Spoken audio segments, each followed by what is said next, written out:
Hello all, I am Shatabdi Acharya from Vedang Institute of Technology. So in this series of hydrocarbons, we were dealing up with first alkanes, and in the previous video we have taken up alkenes. In this lecture we will be dealing with alkynes, which again are falling under the category of unsaturated hydrocarbons, with the difference that in case of alkenes, the carbon atoms were having a double bond in between them. In case of alkynes, the carbon atoms have a triple bond in between them. And here the general formula is CnH2n minus 2. So let's start with this video. In this, triple bond is present between carbon atoms. The hybridization here is sp. In case of like alkane, the hybridization was sp3. In case of alkene, the hybridization was sp2. And in case of alkynes, the hybridization turns out to be sp. And the general formula involved is CnH2n minus 2.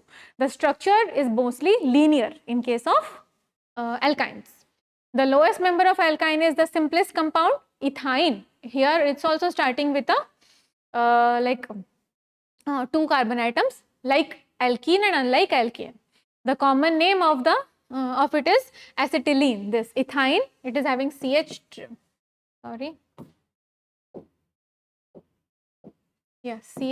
triple bond CH, and its common name is acetylene. It has high bond dissociation energy because there are additional two bonds, triple bonds are present here.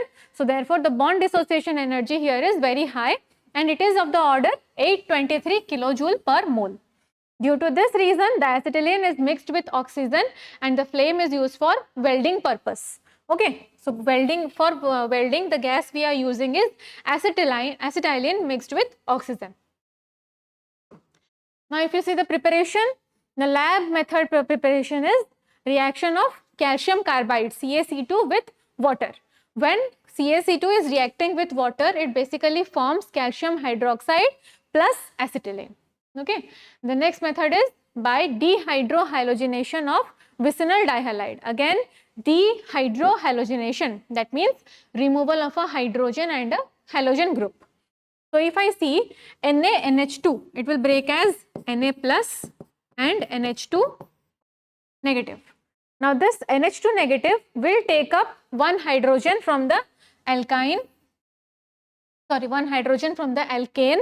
Then there will be removal of, suppose I am saying this R H C R dash. This NH2 minus will take up this hydrogen. The bond will shift here. There will be removal of one halogen. In the second case, what will happen? Another NH2 minus will take up this hydrogen. The bond will again shift here. Here first there was a formation of double bond.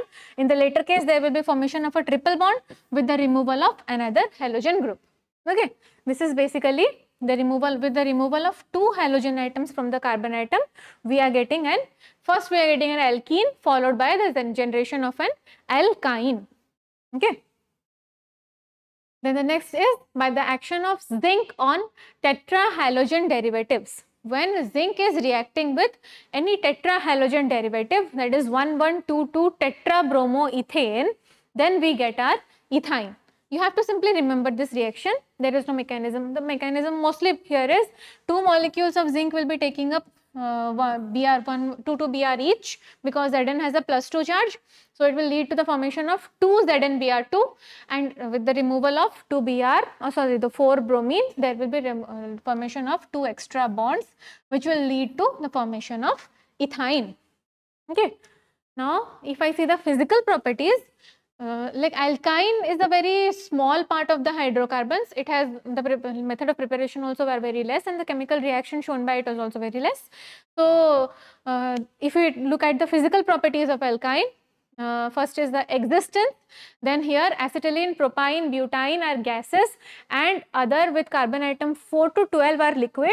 More than 12 they are mostly solids. They have no smell except acetylene, which has a garlic like smell.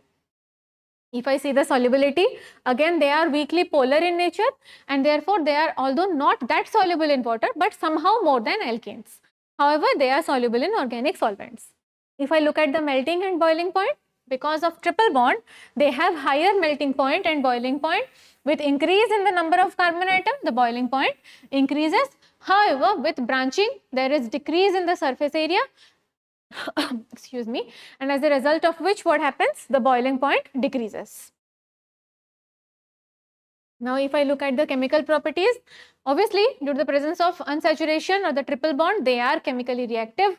If I see the acidic nature, due to the presence of sp hydrogen like hybridization, there is greater S character, and greater the S character, more is the acidic character or more is the electronegativity, therefore more is the acidity also. So this is shown by the replacement of one hydrogen atom with a metal. Basically, acidity means liberation of a hydrogen atom like H plus proton, right? So what happens?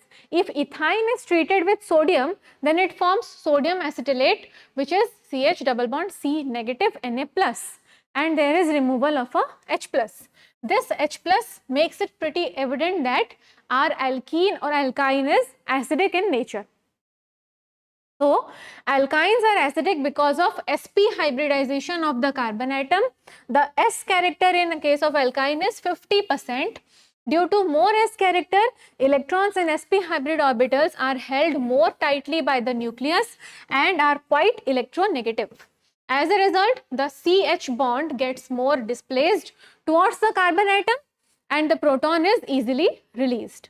Due to this, the bond easily breaks and the hydrogen is easily released, thereby making our alkyne more acidic. Now, the next is addition reaction. So, wherever you see unsaturation, then there is obviously the scope of addition reaction possible. So, addition, the basic general reaction involved in addition is similar to that of alkenes. Okay. If I am saying ethyne triple bond, then there is addition of a halogen group to form a dihalogen derivative. Further, there is presence of double bond. So, there is scope of next addition which will lead to like the tetrahalo compound.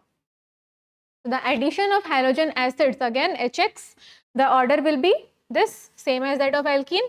Highest will be Hi, then HBr, HCl and least is HF. The reaction involved here is ethyne when reacts with hydrochloric acid, it forms CH2CHCl. Again, it will react with HCl to form CH3CHCl2, which is a geminal dihalide. That means addition in the same carbon atom. Okay, addition of both the halogen group to the same carbon atom. Now, this is addition of water. Okay, hydration reaction. The water breaks up into H plus and OH minus. So, what will happen? Propyne retreated with water in the presence of H2SO4 and HgSO4. Sulfuric acid and mercury sulfate. Okay, mercuric sulfate, as a result of which what happens? A vinyl alcohol is formed. That means again it follows Markovnikov's rule. The negative part is added to the more bulkier carbon atom or the carbon atom with lesser number of hydrogen atoms. It will lead to the presence of one alcohol. Again there is unsaturation. So what will happen? In the presence of same water, H2SO4 and HgSO4, there will be addition of another OH molecule to the same carbon atom. Now, two electronegative group on the same atom, it is kind of unstable.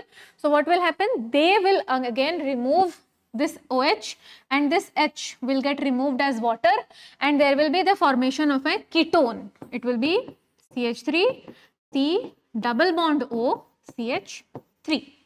Okay, there will be a formation of a ketone. Okay, there will be removal of water from both the OH minus, the OH-OH groups present on the same carbon atom. The presence of bulkier group on the same carbon makes it unstable. Therefore, they will liberate a molecule of water to give rise to ketone. Now, if I see addition of hydrogen H2 in the presence of nickel again, then what will happen? Ethyne will give rise to ethene. Ethene will give rise to ethane.